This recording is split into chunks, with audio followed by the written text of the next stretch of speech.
Apareceu aí de novo, né? Apareceu. Então tá ótimo, gente. Qualquer coisa, se der uma sumida, vocês vão me avisando aí. Bom, boa noite novamente para quem chegou depois. Se o Fernando conseguir terminar a reunião a tempo, ele vem para participar da aula com a gente. Como eu falei, ele está em reunião com o orientador de doutorado. Nós iríamos mesmo, na próxima aula, voltar nesse assunto, né? Como a gente teve essa oportunidade da aula hoje, eu queria só voltar na sinestesia, tá? Eu sei que vocês entenderam, mas é que ficaram duas frases um pouco confusas na última aula, então eu trouxe exemplos mais, assim, bem direcionados para o que seja a sinestesia, para não haver dúvida mesmo, né?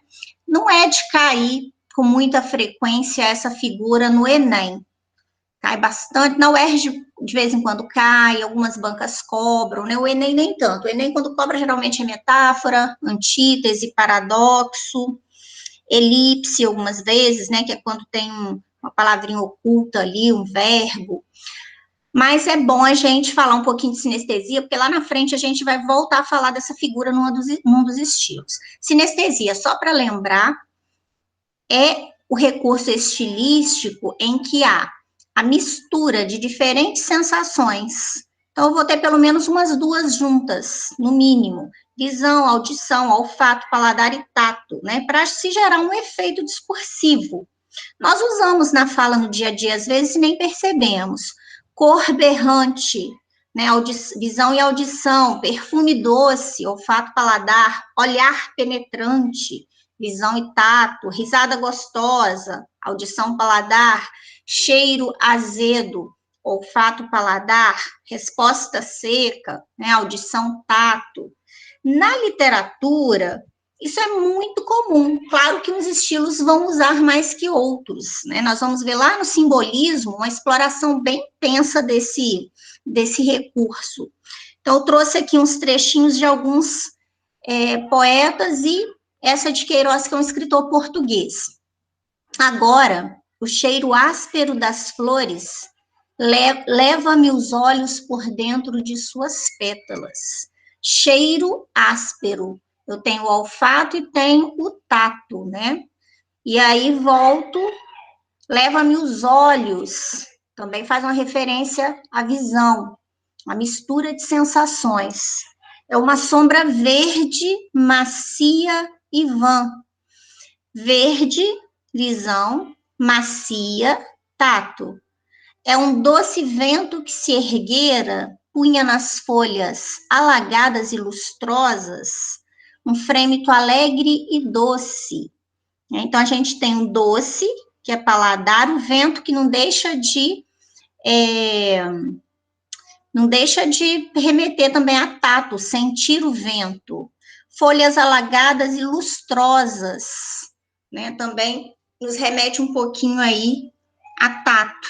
Então, eu tenho aqui uma mistura de sensações, só para reforçar a sinestesia, tá? Porque houve duas frases que não ficaram muito esclarecedoras nessa aula passada com relação a esse recurso, a essa figura de linguagem. Alguma dúvida aqui, gente? Clareou mais um pouquinho? Ficou alguma dúvida? Nenhuma dúvida, professora. Não, tranquilo. Tranquilo? Então, beleza. Então, vamos lá. Vamos começar, então, com os estilos de época. Esse início, gente, é interessante nós termos uma ideia, tá? Eu vou passar rápido por ele, por quê? Enem quase não cobra. Algumas bancas, pouquíssimas, cobram, tá? A Unesp, de vez em quando. Tem uma que eu trouxe para vocês mais recente, eu acho que é Fanema. Então, assim, são pouquíssimas. O que eu acho mais interessante de termos uma ideia do início, né, da origem da nossa literatura, porque nós seguimos a cronologia da literatura portuguesa. Só que até 1500 não tínhamos, né? Não tínhamos ainda, aliás, até 1600, né? Porque de 1500 a 1600 tivemos aí a escrita do português que chegou aqui. Mas nós não temos o conhecimento anterior ao quinhentismo. A gente começa geralmente aqui na literatura brasileira a partir do quinhentismo, para ter uma ideia dessa evolução. O trovadorismo, humanismo e classicismo aconteceram em Portugal. Só que de vez em quando nós vamos falar, olha, tem uma influência da ideia de vassalagem amorosa praticada lá no trovadorismo, lá na Idade Medieval. Quem não tem noção do que seja o trovadorismo fica um pouco confuso, vai ter que pesquisar. Quando a gente diz assim, a literatura parnasiana tem influência clássica, mas por quê? Qual é a característica do classicismo que influencia o parnasianismo, que influencia alguns estilos que nós vamos analisar? Então, é interessante a gente dar uma olhadinha, só não vamos nos demorar nesses estilos. Então, começando, trovadorismo. Trovadorismo é datado entre 1189 e 1198, o início dele, tem uma dúvida de 10 anos aí, 1189 ou 1198. É o início mesmo, é o embrião da literatura portuguesa. Qual o contexto histórico? Vocês que estudam história, né, já têm uma noção do que seja o feudalismo, que é a relação do servo e o senhor feudal, aí a gente tem a vassalagem, que vai ser reproduzida lá na poesia depois, vocês vão ver. O teocentrismo, Deus ao centro de tudo, né, a igreja é o poder máximo. E a poesia é feita para ser cantada. A poesia não é declamada como nós fazemos hoje, né? Nós lemos a poesia. A poesia era muito associada, ela era musical, acompanhada de instrumento musical. Por isso, tinham por nome cantigas. O interessante, gente, de pensar nesse início da literatura, né, das cantigas, é observar que, mesmo depois que houve uma dissociação da poesia e a música, instrumento musical, a musicalidade continuou a partir de recursos. Essas figuras, a métrica, a rima, a leitura do poema é diferente da leitura da prosa. A gente muda até um pouquinho, né, o jeito de ler, porque há uma musicalidade ali, mesmo que ela não tiver os padrões tradicionais, mesmo as contemporâneas. Nós temos uma musicalidade própria, porque isso é muito inerente à poesia. Nós temos uma divisão aqui em 3 tipos de cantigas: de amor, de amigo, de escárnio e maldizer. Na verdade, são 4, né? Eu tenho as líricas, que são as de amor e de amigo, e as satíricas, escárnio e maldizer. O que é o satírico? O satírico é aquele que vai trabalhar com humor, né? Vai trabalhar com humor, com a brincadeira. Aqui a gente tem até um certo humor de mau gosto em uma delas, porque ele acaba ofendendo. Faz o lado do humor inconveniente. A poesia feita para ser cantada era escrita em português antigo, que era o galego português. Então, muitas vezes, se vocês pegarem um texto no português, no galego português, vocês não vão entender. Aliás, nem eu. A gente tem que ter um vocabulário do lado. Geralmente, os livros trazem o poema na sua forma original e na forma traduzida. A gente tem uma vaga noção, né? Porque o vocabulário realmente é muito diferente. Nós vamos ter umas ideias, assim, de algumas palavras que se parecem, mas tem umas que são totalmente desconhecidas, tem umas junções, umas abreviações bem diferentes. Bom, como eu disse, o trovadorismo foi a primeira manifestação literária da língua portuguesa. Se origina do sul da França, Provença. Poeta é o Trover, por isso trovadorismo, né? Em português, trovador. A cantiga da Ribeirinha, ou cantiga da Guarvaia, foi o poema que foi encontrado com dúvida nessa data que eu falei com vocês. Tem uma dúvida ali na escrita, de repente, o 8 e o 9 aí estava meio duvidoso, tem essa dúvida de início.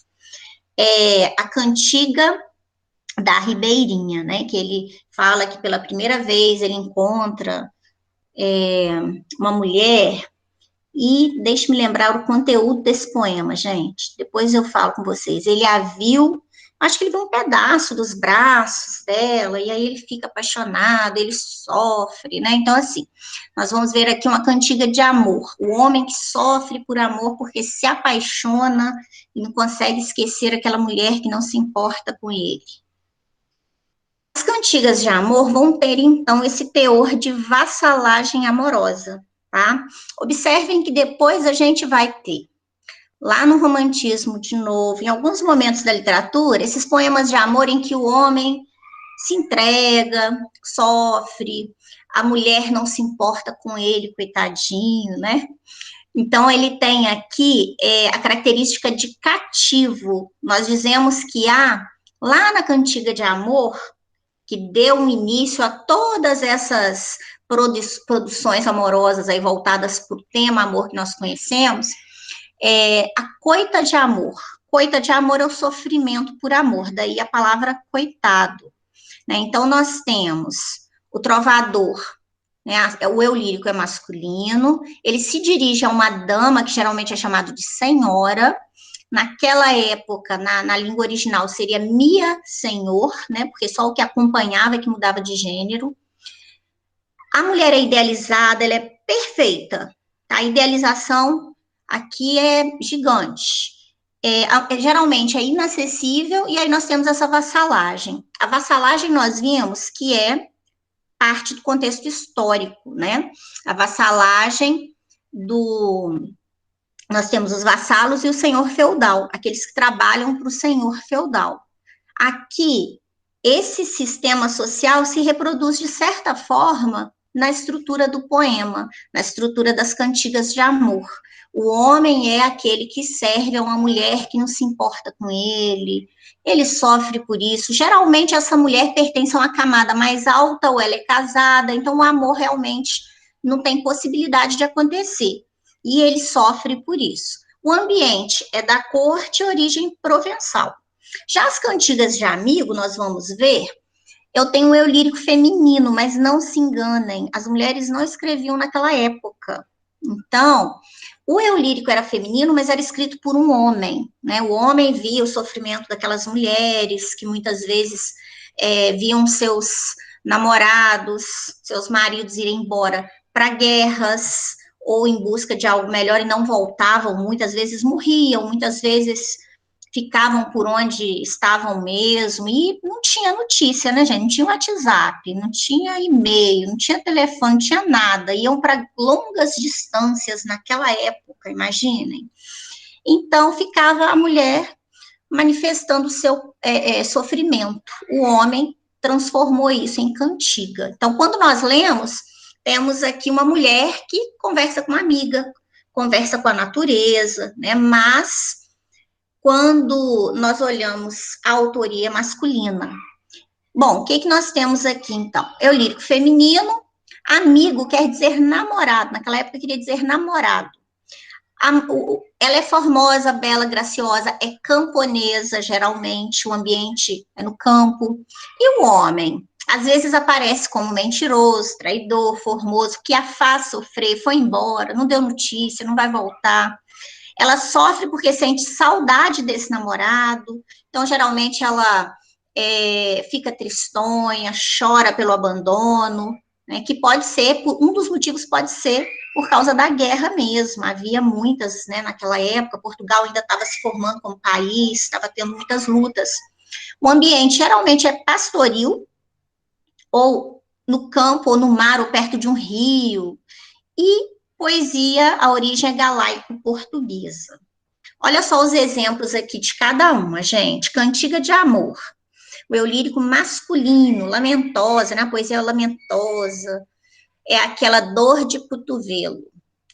Conheço certo homem, ai formosa, que por vossa causa vê chegada a sua morte. Vede quem é e lembrai-vos disso, eu, minha senhora. Conheço certo homem que perto sente de si a morte chegada certamente. Vede quem é e tende-o em mente, eu, minha senhora. Conheço certo homem, escutai isto, que por vós morre e vós desejais que ele parta. Vede quem é, e não vos esqueçais dele, eu, minha senhora. Olha que coisa, gente, coitadinho desse moço apaixonado, desprezado, né? É engraçado, chega a ser engraçado. Eu acho que eu tô meio insensível hoje. Coitado. Por isso a coita de amor. Nós vamos ver essa manifestação hoje em músicas. Não tem aquelas músicas? É porque eu Lembra? acho que, na visão que a gente tem hoje, homem sofrendo por mulher, acho que é piada mesmo, porque geralmente é mulher Não, mas sofrendo por homem. existe. Mas existe, eu já Falou vi. tudo, Eduarda. Tem sim. Tem, Eduarda. Sim, né? Não é muito. Eles não são muito de manifestar, não, mas acontece, viu? De vez em quando a gente se depara com um lamentoso, tristões, conheçam as histórias aí.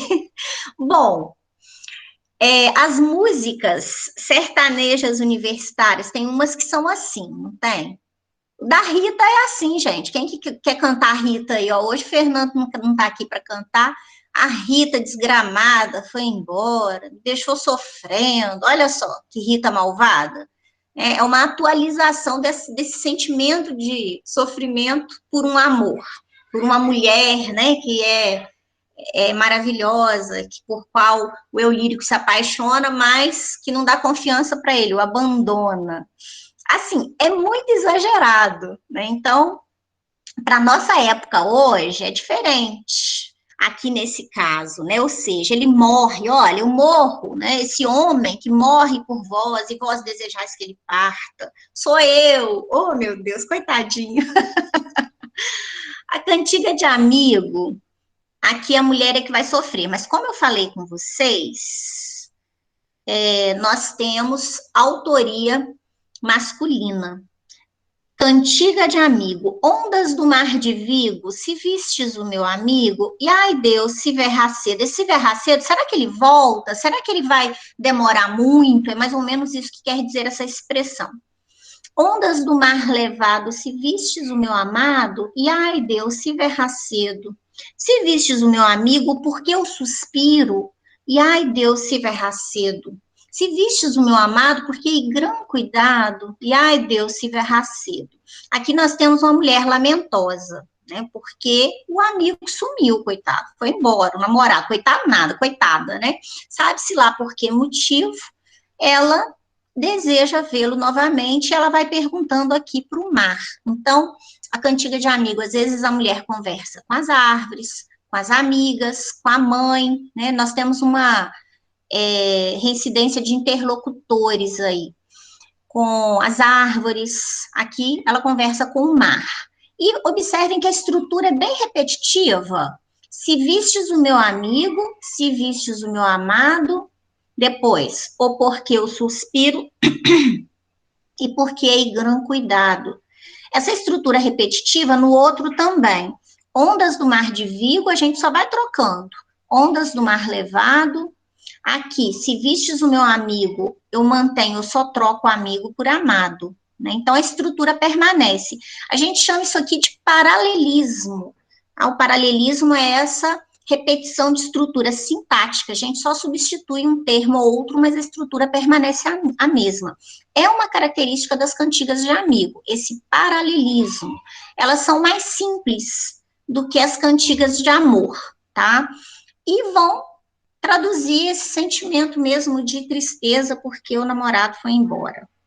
Hoje a gente tem também músicas, a gente tem poemas, ainda hoje na contemporaneidade, a gente tem poemas que tratam assim desse sentimento, né, de tristeza, a gente ainda tem, mas mudou um pouco o modo como é feito. Bom, as cantigas de escárnio e as de maldizer são aquelas que estão enquadradas no gênero satírico. Satírico é aquele que vai trabalhar com a ironia, né, com o humor. Enquanto e aí eu tenho uma diferençazinha entre elas. As de escárnio, a crítica é feita de forma indireta. A pessoa não sabe de quem se fala. Se é uma pessoa que fala muita mentira, ou uma pessoa que se acha muito soberba e ela vai ser satirizada no poema, as pessoas não sabem quem é. No máximo, elas vão aplicar. E olha, tá parecendo fulano isso aqui, tá parecendo outro, a outra menina, né? Mas nós não temos certeza de quem é.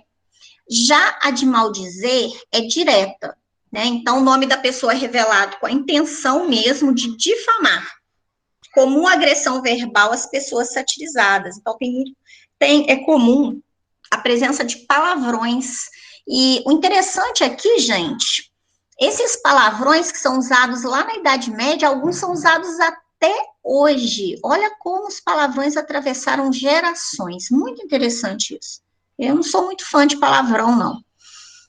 Mas como que eles permaneceram na língua? Tem tanta palavra que vem, some, fica desatualizada, fica velha. Alguns palavrões não, eles permanecem de 1100 e alguma coisa até 2021 estão aí. Se vocês tiverem curiosidade, vocês pesquisem depois as cantigas de maldizer, com a presença de palavrões que vocês vão ver. Alguns que as pessoas usam hoje ainda, né? Vem lá da Idade Média. Um exemplo aqui da cantiga de escárnio, gente. Pois é, Josilene, que não presta, né? É verdade. Mas é uma coisa muito interessante, muito interessante.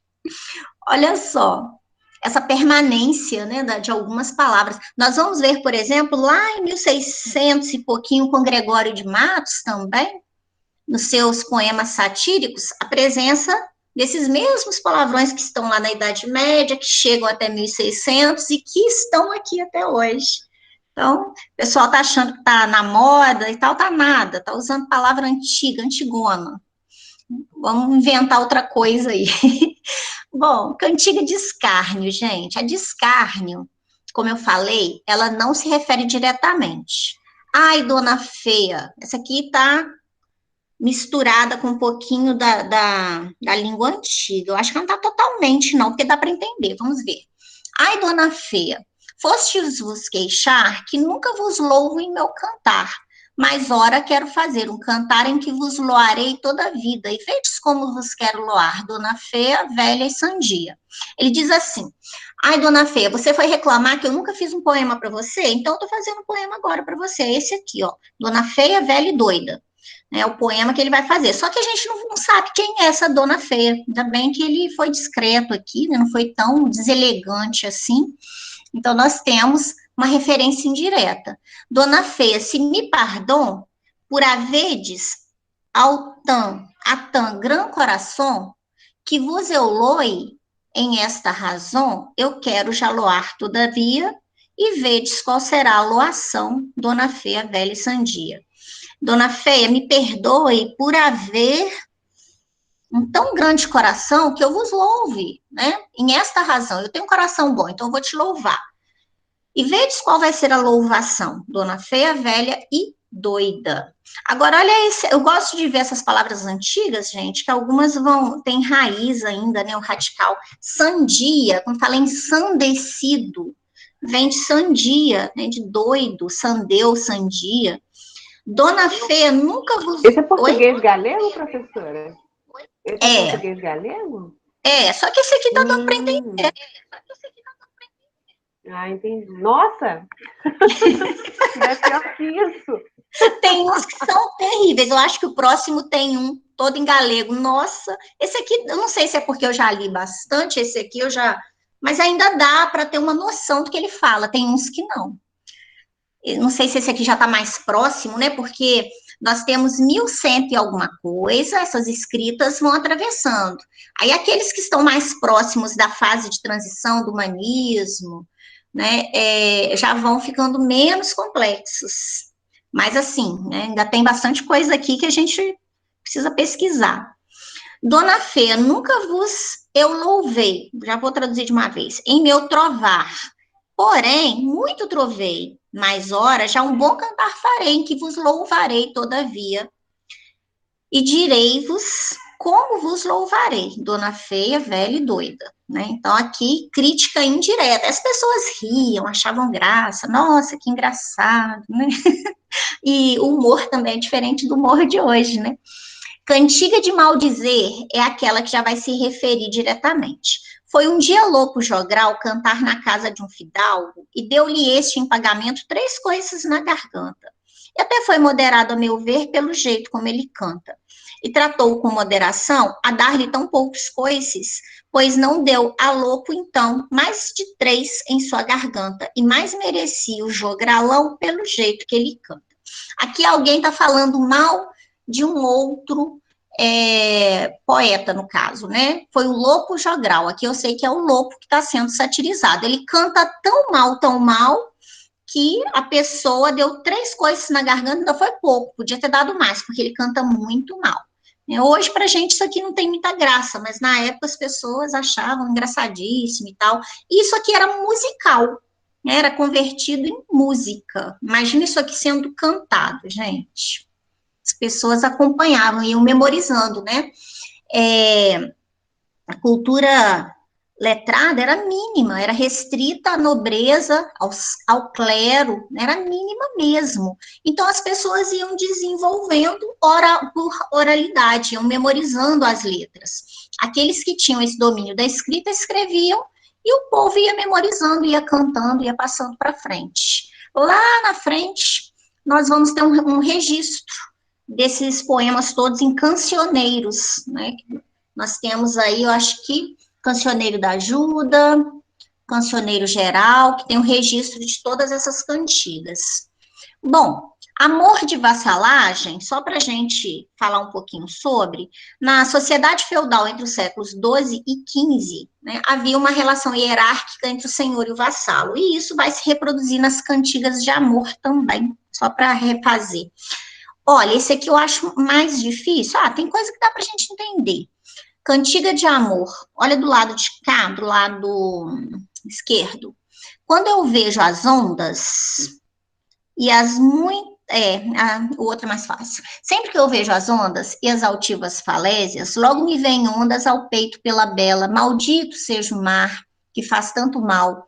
Nunca vejo eu as ondas, nem as altivas rochas, que me não venham ondas ao peito pela formosa. Maldito seja o mar, que tanto faz mal. Sempre que eu vejo as ondas e as altas ribanceiras, logo me vem ondas ao peito pela perfeita. Maldito seja o mar, que tanto faz mal.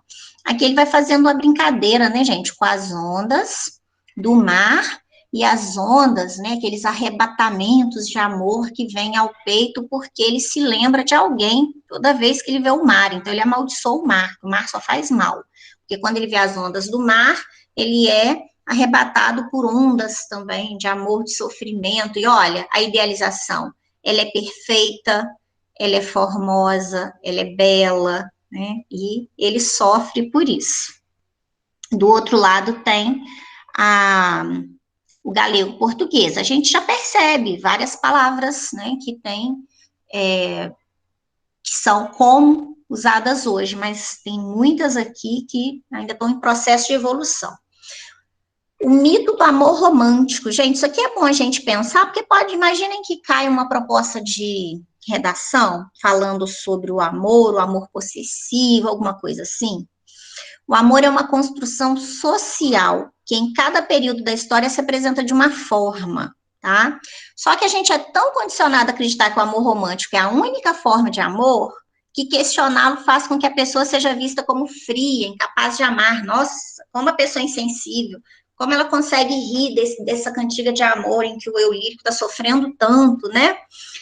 Mas o amor romântico não é apenas uma forma de amor, é um conjunto psicológico, ideias, crenças, atitudes. Essas ideias coexistem no inconsciente das pessoas e dominam seus comportamentos, determinando como devem sentir e reagir. Ele não é construído na relação com a pessoa real, mas sob uma idealização que se faz dela. A partir daí, nós temos crenças equivocadas, né, que repercutem aí, está mudando. Isso está em fase também de desconstrução, graças a Deus. O amado deve ser a única fonte de interesse, todos devem encontrar um dia a pessoa certa, né, que é a metade da laranja, alma gêmea, mas por encantamento que cause no primeiro momento, ele se torna opressivo por se opor à nossa individualidade. Claro que isso aqui é uma reflexão, né, sobre aquele amor que é o amor romântico, que é esse amor que nós temos aqui no trovadorismo e que vai se repetir lá no romantismo, é aquele amor em que o eu lírico se doa, ele sofre, ele quer morrer por aquele amor, ou seja, é um amor opressivo, a pessoa se perde em si mesma, entra em depressão, né? Então, nós temos um exagero. Há aqui, claro, né, um equívoco com relação à visão que se tem do amor romântico. Não que o amor não possa ser agradabilíssimo, maravilhoso, claro que sim. E deve fazer bem, fazer feliz. Quando ele oprime, quando ele faz sofrer, né, aí ele já está fugindo ao que deve ser. Mas o que nós temos na literatura, muitas vezes, em boa parte dos estilos, é esse amor que faz sofrer. Temos aqui no trovadorismo, no romantismo, mais à frente a gente vai ter também.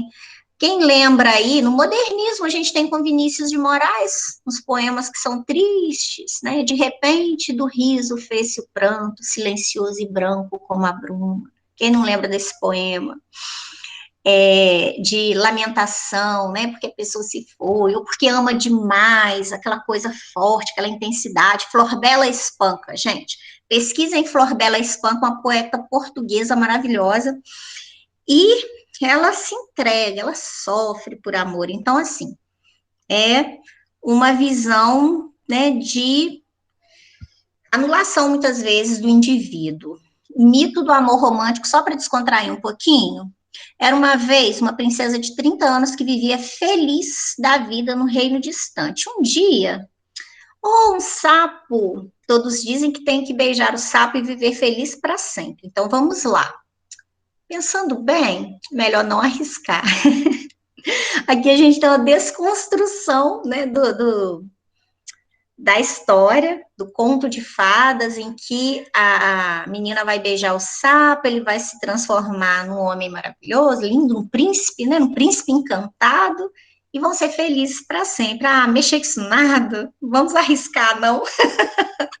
Porque hoje nós temos uma visão mais crítica. Não quer dizer que as pessoas não se apaixonem, não quer dizer que as pessoas não sofram, né? Quem ama sabe que de vez em quando tem umas angustiazinhas, não tem jeito. Mas há uma consciência maior por uma boa parte da população de que esse amor não pode fazer infeliz, né? Não tem que ser infeliz, tem que causar alegria, não tem que oprimir, não tem que prender, não tem que ser ele não tem que ser grilhões, né, que nos aprisionem, que nos anule. Aí não é amor, aí já é outra coisa.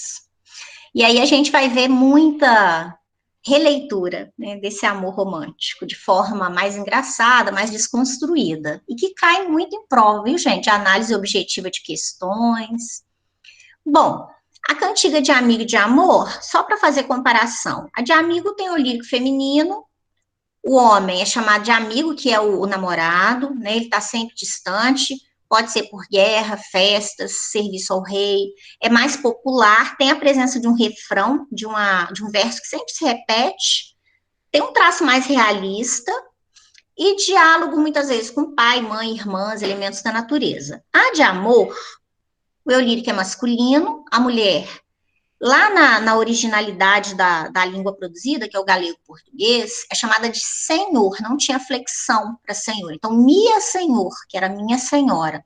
A mulher é inalcançável, superior socialmente, algumas vezes casada, caráter palaciano, coita de amor e vassalagem, que é chamada amor cortês, que nós vamos ver algumas vezes lá no romantismo, e o diálogo com a mulher amada. Ambas são escritas por homens, a gente não pode se esquecer disso. Essa aqui nós já comentamos. Bom, hoje nós temos algumas músicas do Chico Buarque. Chico Buarque tem umas músicas em que o eu lírico é feminino, mas foi ele que compôs. Então, nos faz pensar aí nessa influência, né, do trovadorismo. Então, sempre que houver a composição masculina com o eu lírico feminino, a gente vai se lembrar dessa existência inicial lá no trovadorismo, desse tipo de composição. Pois bem, nós já andamos aqui 300 e poucos anos, 400 anos. Vamos deixar a Idade Média lá, vamos abandonar um pouquinho essa lamentação toda e vamos para o humanismo. O humanismo começa em 1434 e vai até 1527. Ele não é um estilo de época, gente, ele é um período de transição entre o trovadorismo e o classicismo, tá? Então, eu tenho o trovadorismo, tem o humanismo e tem o classicismo. E aí depois eu continuo, né? Mas nós vamos ter, depois do classicismo, uma continuidade que vai bater sempre com o Brasil. Quando tem barroco em Portugal, daí alguns anos tem o barroco no Brasil. Quando tem o arcadismo em Portugal, daí alguns anos tem o arcadismo no Brasil. E aí a gente vai conseguir estabelecer um paralelo aí. O humanismo, como o nome já diz, privilegia o homem, né? Nós temos a valorização do ser humano, da sua capacidade. A igreja ainda é forte, não vamos nos iludir. Nossa, a igreja está perdendo terreno aqui. Nas artes, na consciência de que o ser humano tem potência para conseguir, para desenvolver a ciência, mas a igreja ainda é forte. Foi aqui que o Galileu quase foi queimado. Porque falou, por causa da sua teoria, se eu estiver falando besteira, vocês me corrijam, hein? Da sua teoria heliocêntrica, não é isso? E a igreja ainda é muito forte. Só que há já uma expansão do conhecimento aqui e valorização. Com a decadência do feudalismo, uma nova classe social começa a surgir, que é a burguesia, vocês conhecem essa história também. Aí também começa o surgimento das cidades e a imigração do campo para as cidades. Os burgueses, então, agora competiam com a nobreza pelo poder econômico e social. E a gente sabe que eles terão êxito, né?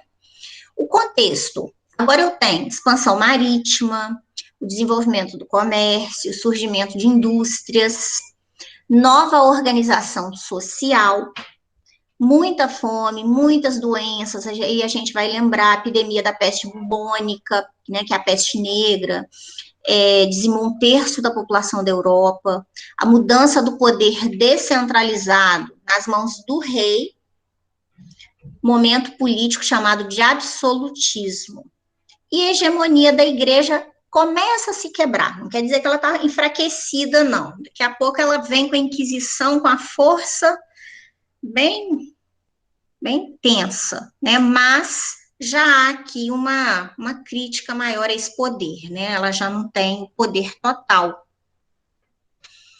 Características do humanismo, é um período de transição, como eu falei com vocês, né, transição por quê? Eu ainda tenho características do teocentrismo, da Idade Média, né, mas já tem um pouquinho de antropocentrismo.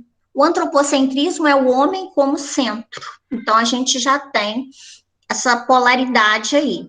Cientificismo, racionalidade, retomada do modelo clássico das culturas da antiguidade, a busca da beleza e da perfeição, valorização do corpo humano e das emoções.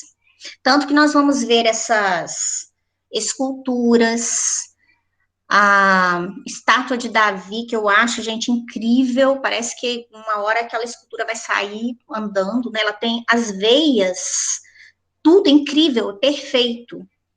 Isso mostra a observação do corpo humano, ou seja, o ser humano é valorizado e, né, eles reproduzem o ser humano de forma perfeita.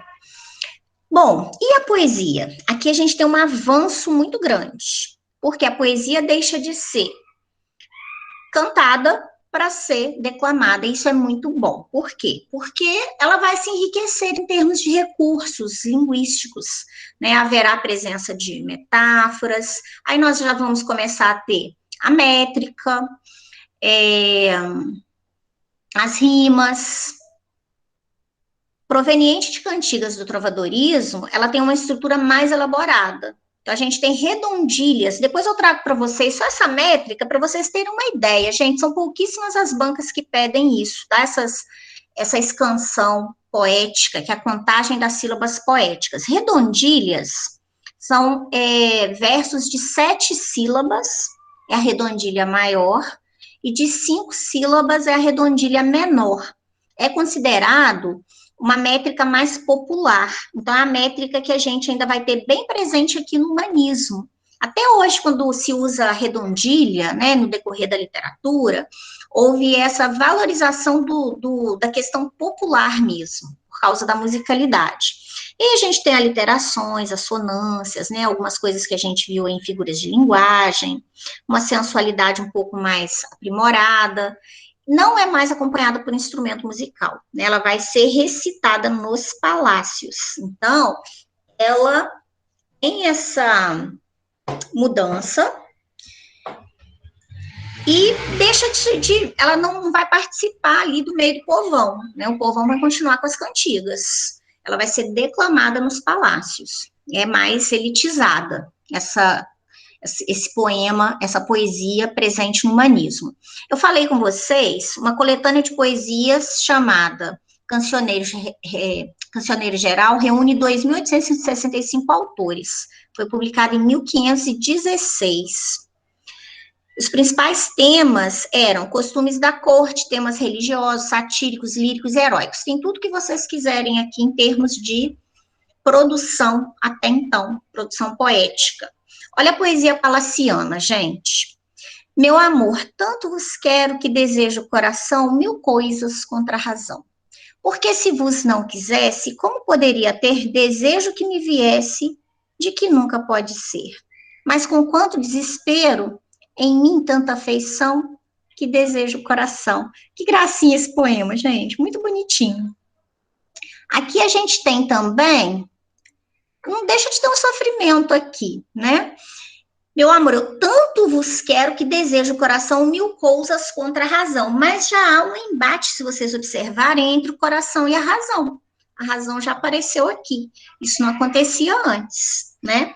Então, o amor é tão forte que ele está superando a razão aqui, está num embate, num conflito. É uma situação que nós veremos em outras produções, principalmente aquelas que vão trabalhar mais com a razão. Lá no Arcadismo, o poeta português Boccaccio tem um poema em que ele faz essa analogia aí feita aqui, né? O coração vence a razão. Camões também, em alguns momentos, esse conflito intenso entre razão e coração, a razão manda fazer uma coisa, mas o coração quer outra coisa. Então, aqui eu já tenho, né, aquele lado do antropocentrismo, que vem trabalhar o racionalismo, e esse outro lado, né, que é a emoção ainda muito presente, mas já temos uma mudança aqui, como vocês podem ver. A prosa humanista, tivemos prosa também, gente, mas isso aqui não é de cair, não, então vamos passar bem rapidinho por ela. Temos as novelas de cavalaria, isso aqui, todo mundo já viu algum filme de Rei Arthur, Os Cavaleiros da Távola Redonda, eu acredito que todo mundo já tenha visto, não só sou eu, não só eu, né, que não sou muito jovenzinha. Porque quando eu era criança que eu vi esses filmes, mas eu acho que eles ainda existem, né? Tem filme por aí da Távola Redonda, eu adorava, gente, o Rei Arthur. Tem sim. Ainda tem, né? Eu acho que todo mundo já viu.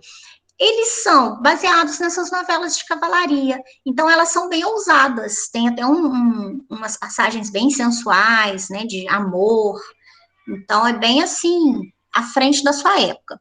Agora, em termos de crônicas, Fernão Lopes foi considerado o pai da historiografia portuguesa. Por quê?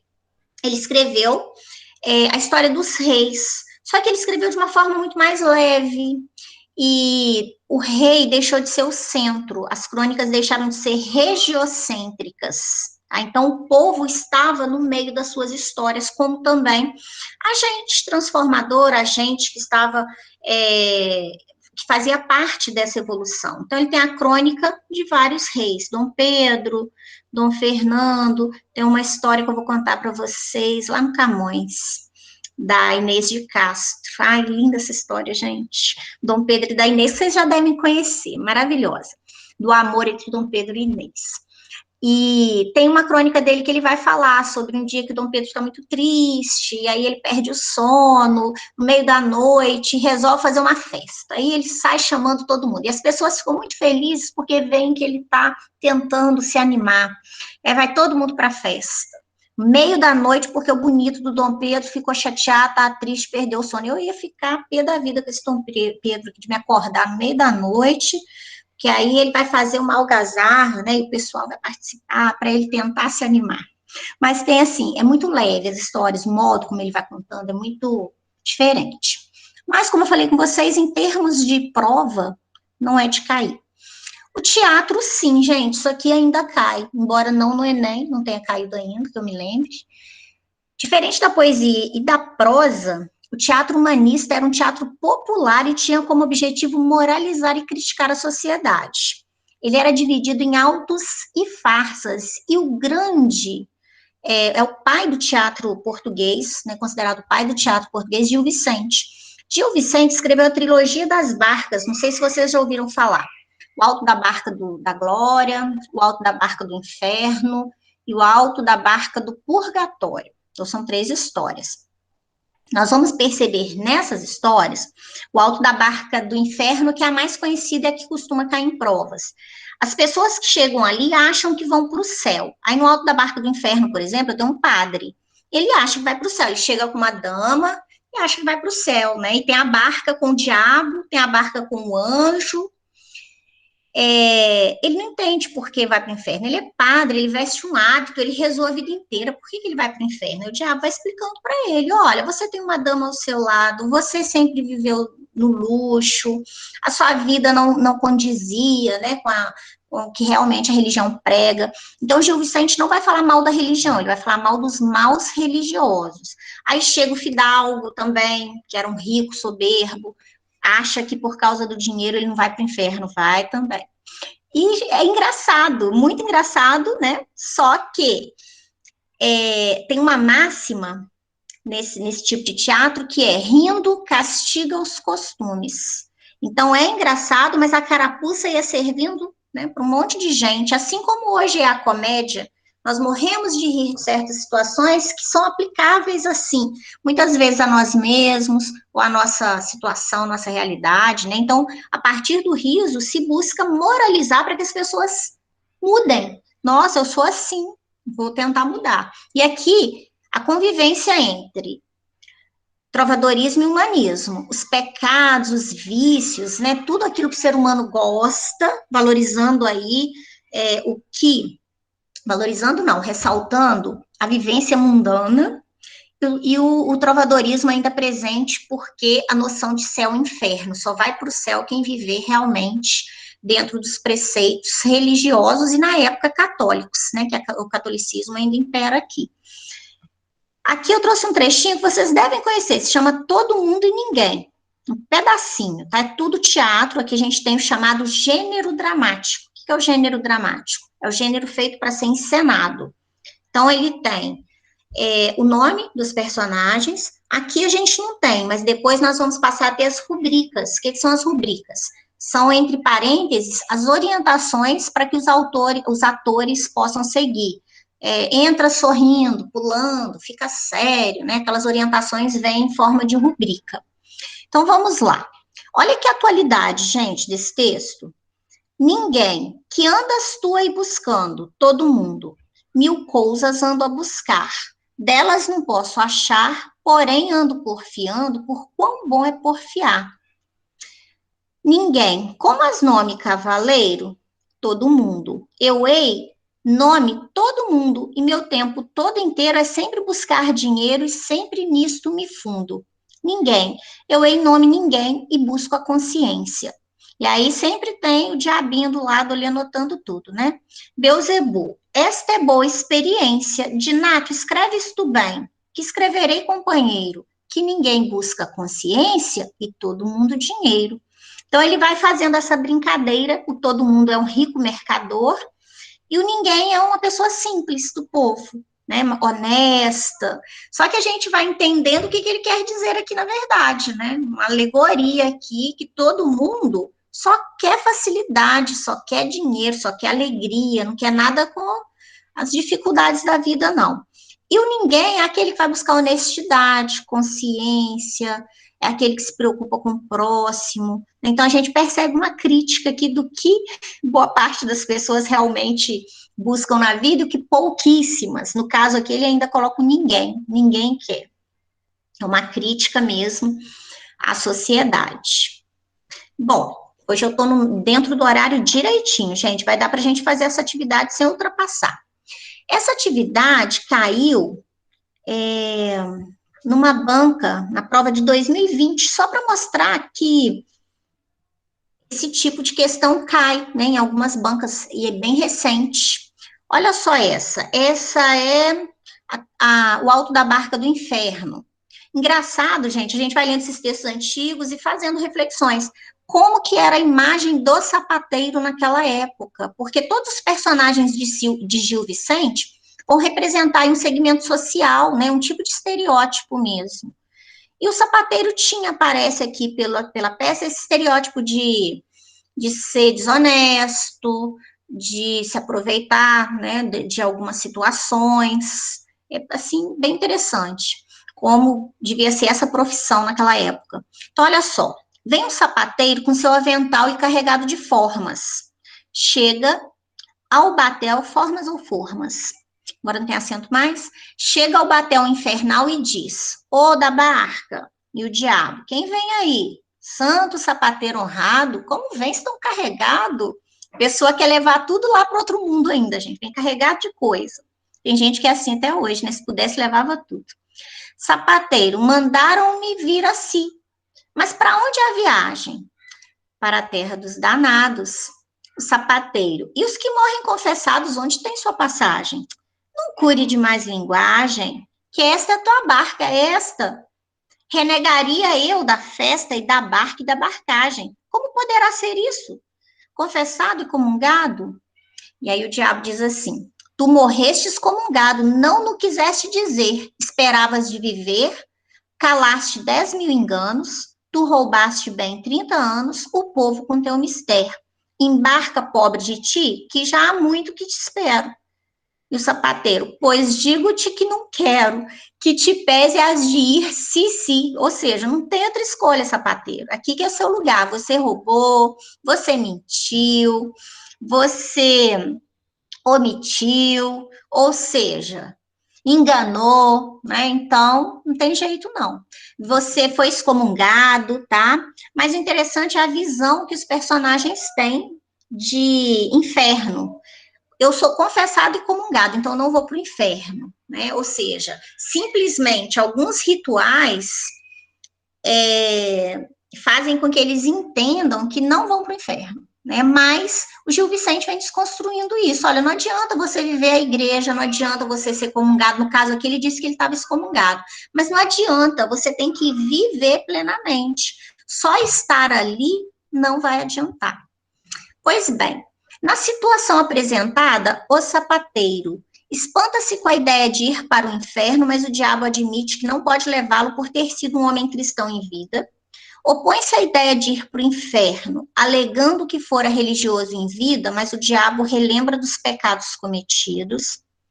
Mostra entusiasmo por seguir na embarcação do diabo e reconhece que, mesmo tendo sido religioso, acha justa a punição. Sujeita-se à ordem do diabo e toma lugar em sua embarcação com a esperança de que sua disposição para o trabalho ainda possa salvá-lo. Confronta o diabo considerando que este possa se intimidar ao descobrir que for um homem religioso em vida. E aí, o que vocês marcariam aqui? Pode colocar no chat aí.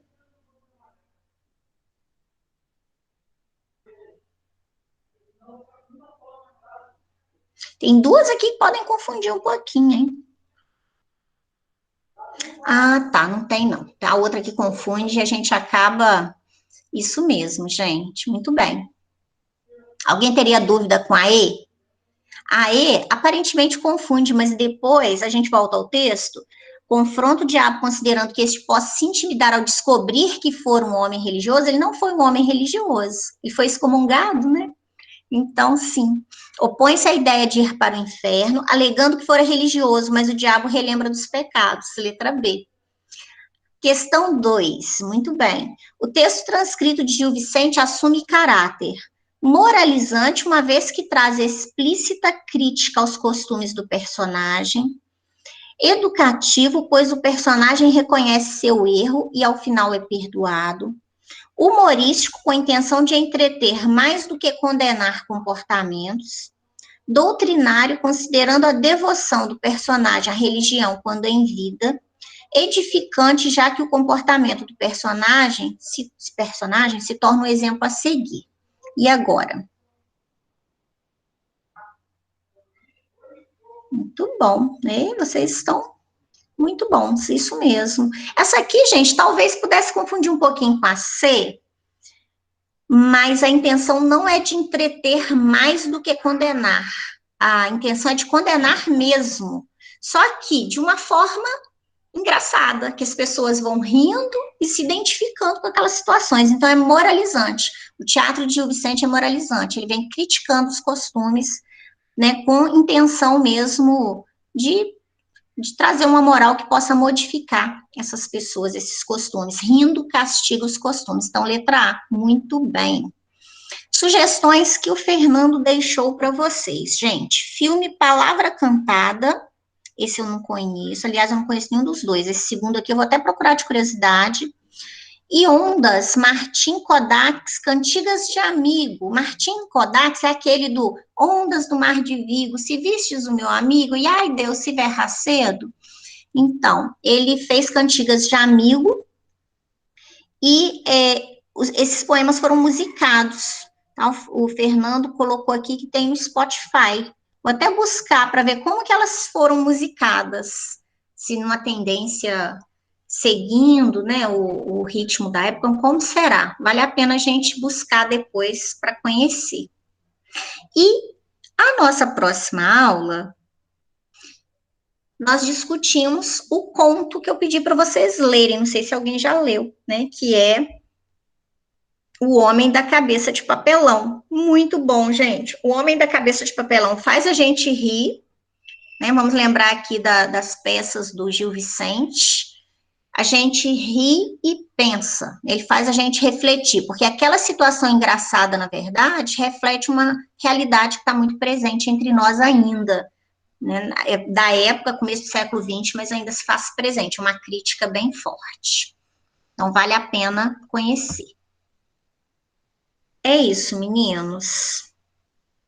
Um beijo para vocês. Ah, lê sim, Josilene. Eu vou colocar no grupo para vocês em PDF. Aparecendo umas coisas aqui, gente. Que isso?